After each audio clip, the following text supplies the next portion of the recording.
Break के बाद एक बार फिर आप सभी का स्वागत है और अब बात करेंगे मौसम की। देश भर में मानसून ने रफ्तार पकड़ ली है, लेकिन कई राज्यों में यही बारिश अब आफत बन गई है। पहाड़ों पर भूस्खलन और फ्लैश फ्लड का खतरा लगातार बढ़ रहा है, तो मैदानी इलाकों में बाढ़ और जलभराव ने जनजीवन को अस्त व्यस्त कर दिया है। हिमाचल से लेकर केरल तक, गुजरात से लेकर असम तक और जम्मू कश्मीर से लेकर छत्तीसगढ़ तक राहत और बचाव अभियान लगातार जारी है।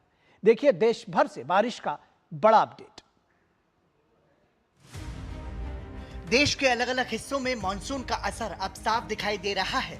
कहीं नदियां उफान पर हैं, कहीं सड़कें पानी में डूबी हैं, तो कहीं भूस्खलन ने आवाजाही रोक दी है।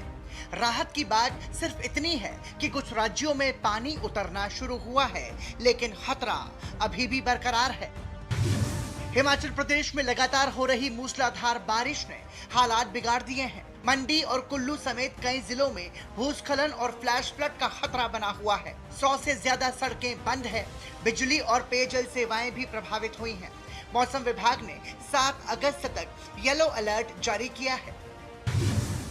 उत्तराखंड के रुद्रप्रयाग में नदियों और गधेरों का जलस्तर तेजी से बढ़ रहा है। लगातार बारिश से स्थानीय लोगों में चिंता बढ़ने लगी है। जिला प्रशासन ने संवेदनशील इलाकों में निगरानी बढ़ा दी है और लोगों से सतर्क रहने की अपील की है। केदारनाथ धाम में भी मौसम खराब बना हुआ है। घने कोहरे और बारिश के चलते यात्रियों को सावधानी बरतने की सलाह दी गई है। प्रशासन ने कुछ मार्गों पर ट्रैकिंग पर रोक लगाई है। दक्षिण भारत में भी बारिश कहर बरपा रही है। केरलम में बाढ़, भूस्खलन और फ्लैश फ्लड की घटनाओं में 8 लोगों की मौत हो चुकी है। हजारों लोगों को राहत शिविरों में पहुंचाया गया है और 12 जिलों में ऑरेंज अलर्ट जारी है। कर्नाटक के मालेनाडु और तटीय क्षेत्रों में पिछले 2 दिनों से भारी बारिश का सिलसिला जारी है।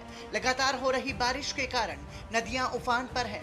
वहीं शिवमोगा जिले के तीर्थहल्ली कस्बे के तम्मीडी कोप्पा के पास देर रात हुए भूस्खलन में पहाड़ी का एक हिस्सा घर पर आ गिरा, जिससे एक ही परिवार के 3 लोगों की दर्दनाक मौत हो गई, जबकि एक अन्य व्यक्ति गंभीर रूप से घायल हो गया। कर्नाटक के मालेनाडु क्षेत्र में रेलवे ट्रैक क्षतिग्रस्त होने के कारण बेंगलुरु से मंगलुरु, कारवार और अन्य प्रमुख शहरों को जोड़ने वाली कई ट्रेन सेवाएं प्रभावित हुई हैं। रेलवे प्रशासन ने यात्रियों से वैकल्पिक यात्रा व्यवस्था अपनाने की अपील की है। मौसम विभाग ने राज्य के तटीय और मालेनाडु क्षेत्रों में अगले कुछ घंटों तक मध्यम से भारी बारिश और तेज हवाओं की संभावना जताते हुए लोगों को सतर्क रहने की सलाह दी है। पश्चिम भारत में गुजरात के सौराष्ट्र क्षेत्र में हालात सबसे ज्यादा गंभीर हैं। मोरबी, राजकोट, सुरेंद्रनगर समेत 6 जिलों में रेड अलर्ट जारी है। कई शहरों में जलभराव है और एनडीआरएफ तथा स्थानीय प्रशासन लगातार लोगों को सुरक्षित स्थानों पर पहुंचाने में जुटा है।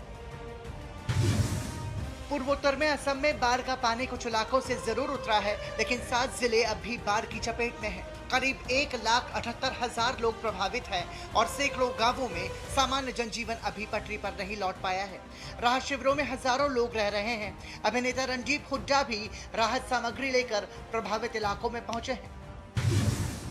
ओडिशा में बाढ़ की स्थिति में धीरे धीरे सुधार हो रहा है, लेकिन महानदी बेसिन में नदियों के जलस्तर बढ़ने से निचले इलाकों में खतरा बना हुआ है। कटक जिले में महानदी का पानी अंशुपा झील में प्रवेश कर गया है, जिससे झील के किनारे बने पार्क में पानी भर गया और नौका टिकट केंद्र भी जलमग्न हो गया।